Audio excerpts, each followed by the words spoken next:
കോഴിക്കോട് നടക്കാവ് സ്റ്റേഷനിലും ഇതേപോലെ തന്നെ അനന്തുവിനെതിരെ മറ്റൊരു കേസ് കൂടി വന്നിരിക്കുന്നു. 98 സ്ത്രീകളാണ് കോഴിക്കോട് നടക്കാവ് അവിടെ കേസിൽ വന്നപ്പോൾ 98 സ്ത്രീകൾ ഇതേപോലെ വഞ്ചിക്കപ്പെട്ടു, ചതിക്കപ്പെട്ടു എന്നുള്ളതാണ് നമുക്ക് മനസ്സിലാക്കാൻ കഴിയുന്നത്. അഭിജിത്ത് മുഴക്കുന്നാണ് കോഴിക്കോട് നിന്ന് വിവരങ്ങൾ നൽകാനുള്ളത്. അഭിജിത്ത്, നടക്കാവ് പോലീസ് സ്റ്റേഷനിൽ വന്നിരിക്കുന്ന പരാതിയുടെ ഉള്ളടക്കം എന്താണ്?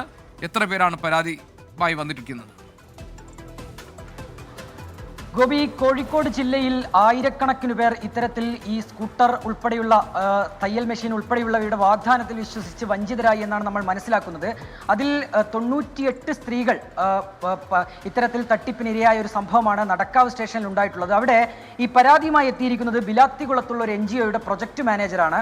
ഈ NGO സ്ഥാപനം വഴി CSR ഫണ്ട് മുഖേന 50% ഡിസ്കൗണ്ടിൽ സ്കൂട്ടർ നൽകാം എന്ന വാഗ്ദാനം, അത്തരത്തിലുള്ളൊരു വിശ്വാസം ഇവർക്ക് നൽകിയായിരുന്നു അനന്തകൃഷ്ണൻ തട്ടിപ്പ് നടത്തിയത്. പിന്നീട് ഇക്കാര്യത്തിൽ ഒരു പുരോഗതി ഇല്ലാതെ വന്നപ്പോഴാണ് ഈ സ്ത്രീകൾ 98 സ്ത്രീകൾ ഈ പരാതിയുമായി ഈ ബിലാത്തികുളത്തുള്ള NGO സ്ഥാപനത്തെ സമീപിക്കുന്നത്. അപ്പോൾ അവർ സ്വാഭാവികമായും ആ സാഹചര്യത്തിൽ അവർ തങ്ങൾ വഞ്ചിക്കപ്പെട്ടു എന്നുള്ളൊരു കാര്യം അവർ ആ ഘട്ടത്തിൽ മനസ്സിലാക്കുന്നു. അങ്ങനെയാണ് ഇവർ നടക്കാവ് സ്റ്റേഷനിൽ പരാതി നൽകിയിരിക്കുന്നത്. 1/4/23 മുതൽ 31/12/24 വരെയുള്ള കാലയളവിലായി ഏകദേശം 72,58,300 രൂപയാണ് ഇത്തരത്തിൽ ഇവിടെ നിന്ന് ഈ NGO സ്ഥാപനം വഴി ഈ അനന്തകൃഷ്ണൻ കൈക്കലാക്കിയിട്ടുള്ളത്. അയാളുടെ ബാങ്കിലേക്ക് ആ തുക കൈമാറുകയും ചെയ്തിട്ടുള്ളത്.